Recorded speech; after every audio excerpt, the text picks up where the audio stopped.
একটা হাদিসের মধ্যে এসেছে যে কোনো কওম বা কোনো জাতির মধ্যে প্রকাশ্যে যদি কোনো অন্যায় হওয়া মানুষ প্রত্যক্ষ করে, কিন্তু শক্তি থাকা সত্ত্বেও তা প্রতিহত না করে, বিরোধিতা না করে, তাহলে মরা লাগবে না, কবরে যাওয়া লাগবে না, মানে দুনিয়াতে থাকতেই তাদের উপরে অসংখ্য বিপদ আপদ চলে আসবে।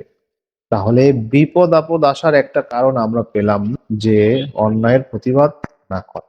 তাহলে এই যে বিপদ আপদ বালা মুসিবত আসে, এগুলো কিন্তু কিছু হলো অর্জিত আর কিছু হলো লব্ধ, যেটা আমরা অর্জন করি আমাদের কর্মের মাধ্যমে।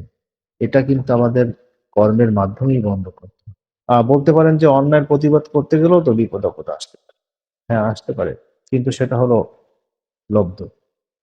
এই বিপদ আপদে সাহাবায়ে কেরাম পড়েছেন, প্রায় সকল নবী রাসূলগণ পড়েছেন, আউলিয়ায়ে কেরাম পড়েছেন।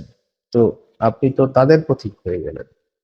এর যাযা কি আপনি আল্লাহর কাছ থেকে পাবেন না? আপনার আখিরাত কি এর বিনিময়ে সুন্দর হবে না? জান্নাতে আমি আপনি কিসের মাধ্যমে যাব?